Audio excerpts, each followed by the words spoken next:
Hello' everyone, welcome to my another vlog. আশা কৰোঁ আপোনালোক সকলো ভালে আছে। মই অন্য এটি ভিডিঅ'লৈ পুনৰ এবাৰ আপোনালোকক সকলোকে স্বাগতম জনালোঁ। আজি আহিলোঁ মামাহঁতৰ গাঁৱলৈ, কাৰণ ইয়াত গৰখীয়া সভা পাতিছে। চ' আশা কৰিলোঁ ভিডিঅ'টো আপোনালোকে অকণো স্কিপ নকৰাকৈ চাই যাব বুলি। আৰু নতুনকৈ যদি মোৰ এই চেনেলটোত ভিজিট কৰিছে, then like, comment, share and subscribe কৰিবলৈ একেবাৰে নাপাহৰিব। আৰু কাষত থকা ন'টিফিকেশ্যনটো অল কৰি ৰাখিব, যাতে মোৰ ভিডিঅ' দিলে পোনপ্ৰথমে আপোনালোকেই পাই যায়। আৰু এতিয়া ব'লক মোৰ ভিডিঅ'টো আৰম্ভ কৰোঁ।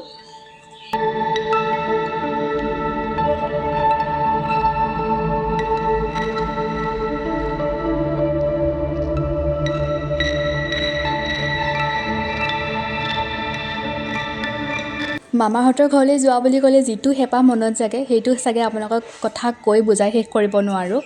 আৰু বিশেষকৈ ইয়াৰ পৰিৱেশটো মোৰ খুব বেছিয়ে ভাল লাগে। আৰু এইফালে আকৌ গৰখীয়া সবাহৰ কাম কৰি থকাই হৈ আছে।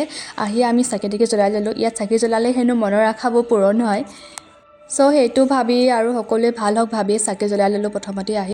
গৰখীয়া সভা পতাৰ মূল কাৰণেই হৈছে যিহেতু সকলো গৰখীয়াই একেলগে গৰু চৰাই থাকে পথাৰত, আৰু সেয়েহে গৰুসকলৰ মংগলৰ বাবে এই সভা পাতে বুলি কোৱা হয়।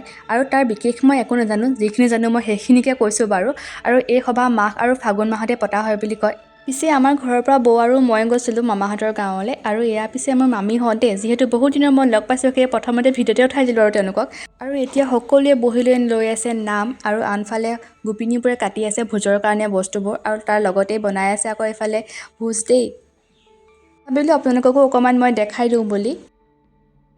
আৰু ই হৈছে মোৰ মামা ল'ৰা, হয়তো চাগে আপোনালোকে আগৰ ভিডিঅ'ত ইয়াক দেখিছে। ই পিছে মোৰ একদম মৰমৰ কাজিন হয়। আৰু সঁচা কথা ক'বলৈ গ'লে ই নাথাকিলে মামাৰ ঘৰত থাকি মোৰ একদমেই ভাল নালাগে। এইফালে এতিয়া আকৌ মই আহি মামীহঁতৰ লগতে বহি ল'লোহি। আৰু যিহেতু বহুত দিনৰ মই লগ পাইছোঁ, সেয়েহে আমাৰ কথাই শেষ হোৱা নাছিলে। যিহেতু সকলোখিনি কাম পথাৰতে কৰা হৈছে, সেয়েহে গাঁৱৰ সকলোখিনি মানুহ ইয়াতেই আছে। আৰু এতিয়া দিবলৈ হ'লে প্ৰসাদ, আমি সকলোৱে প্ৰসাদ খাই ল'লোঁ।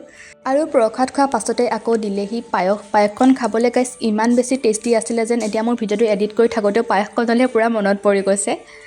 আৰু তাৰপাছতে এয়া খাবলৈ হ'ল ভাত। আৰু যিহেতু গাঁৱৰ সকলোখিনি মানুহ পথাৰতেই আছে, আৰু এনেদৰে খোৱাৰ এটা আমেজ আছে নহয় জানো। যে খানাত গাইছ হাঁহ মাংস আছিলে দেই। আপোনালোকে খাই ভাল পায়নে বাৰু হাঁহ মাংস, এটা কমেণ্ট কৰি জনাব। আৰু তাৰপাছতে আমি আহিলোঁ ঘৰলৈ। আৰু ঘৰ আহি পাওঁতে সন্ধিয়া হৈয়ে গ'ল। চ' আজিলৈ ভিডিঅ'টো ইমানেই। আশা কৰোঁ ভিডিঅ'টো চাই ভাল পালে। চ' আজিলৈ আহিলোঁ, বাই।